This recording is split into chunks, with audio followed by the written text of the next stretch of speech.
How is it possible that a world champion like Hamilton in his own country with a competitive Ferrari loses the front row for only 0.103 seconds?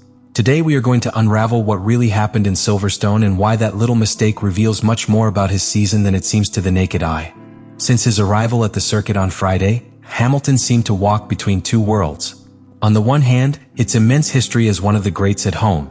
On the other, the imperative need to justify its signing by Ferrari, a team that has not won a title since 2008 and charges with its own ghosts.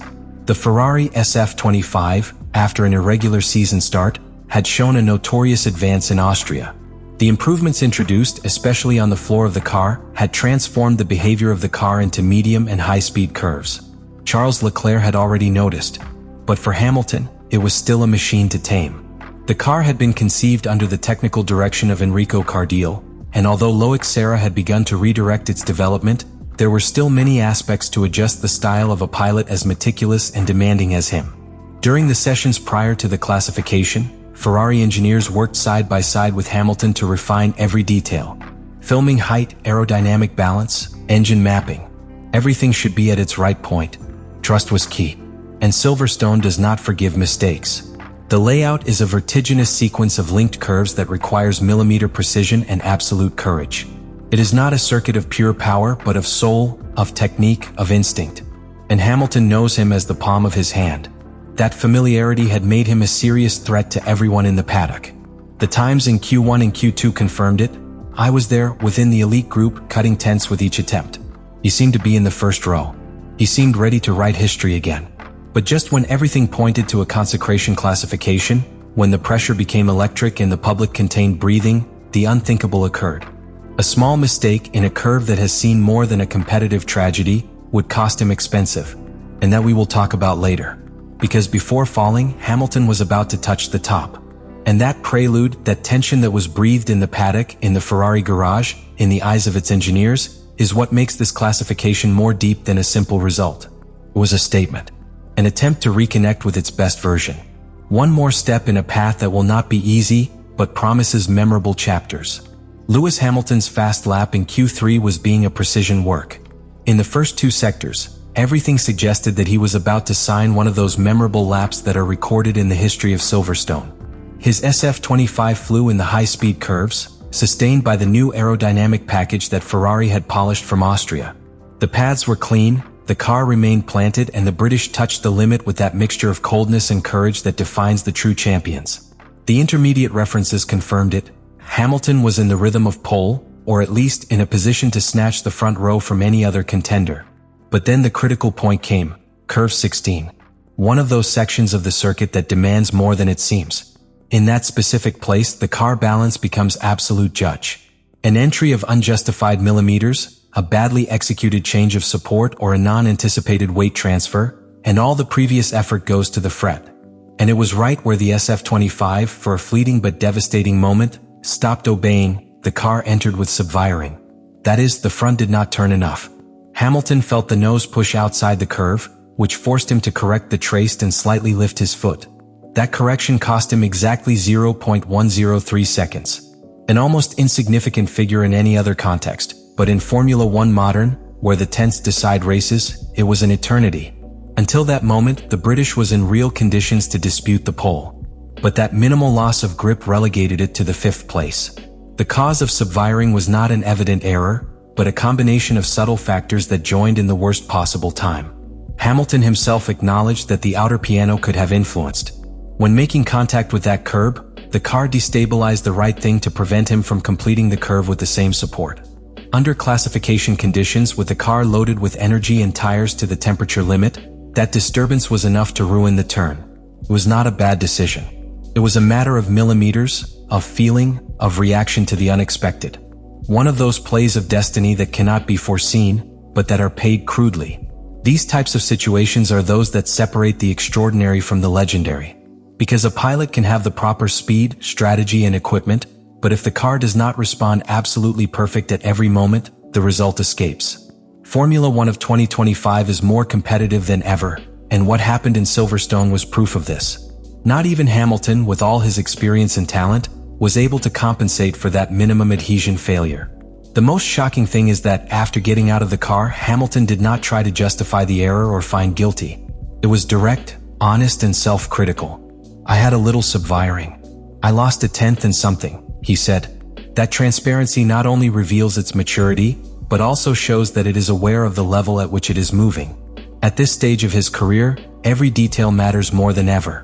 He is reconstructing a relationship with a new car, with a different team philosophy, with engineers who are still learning how to maximize their potential. And in the midst of all that, he had an almost perfect return. Almost. That little mistake of Lewis Hamilton in Silverstone cannot be analyzed as a simple driving failure. Actually, it is a reflection of a more complex narrative that crosses its entire 2025 season.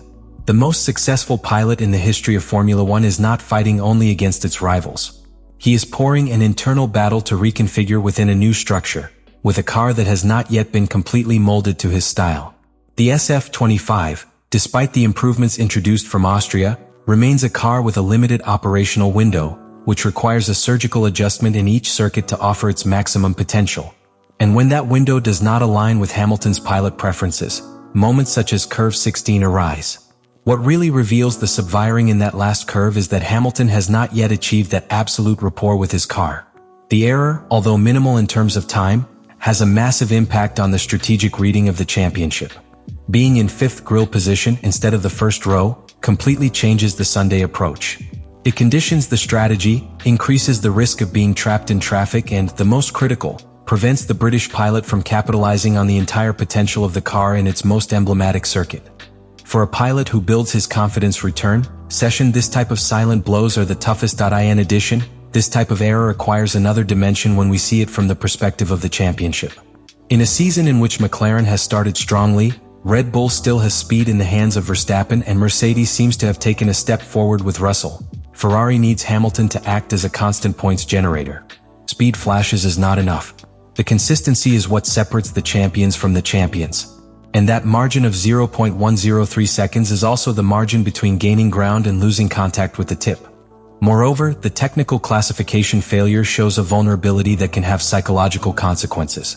Hamilton is no stranger to pressure, but he knows that every race in this return with Ferrari will be scrutinized in detail. Each curve is an opportunity to claim its commitment to change equipment. Each error, however, feeds the doubts of those who believe that their best moment has passed. And that adds an additional load to the already demanding adaptation process. However, there is also another angle that cannot be ignored. This error shows that Hamilton is pushing the limit, that he is willing to go further, to assume risks, to seek absolute performance even when conditions are not ideal. He is not running with margin.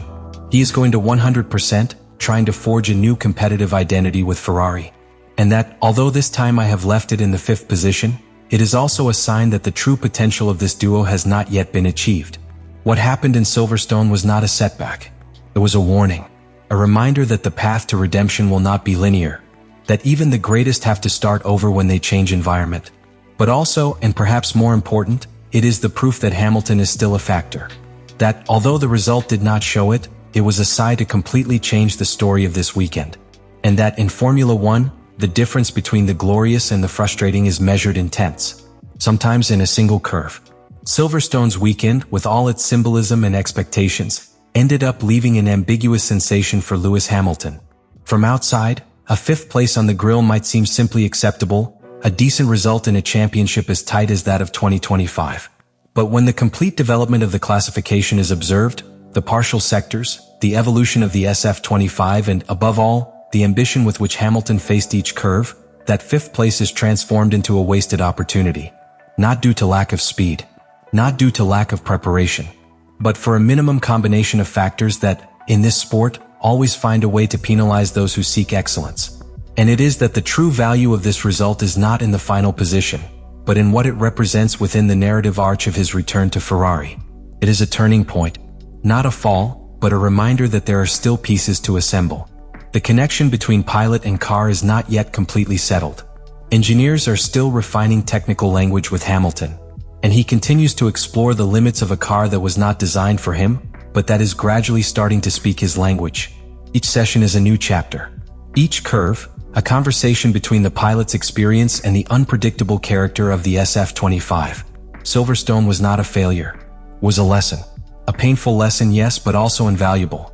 Because he revealed that Hamilton is where he needs to be, competing against the best, demanding to the fullest, building step by step a new stage in his career.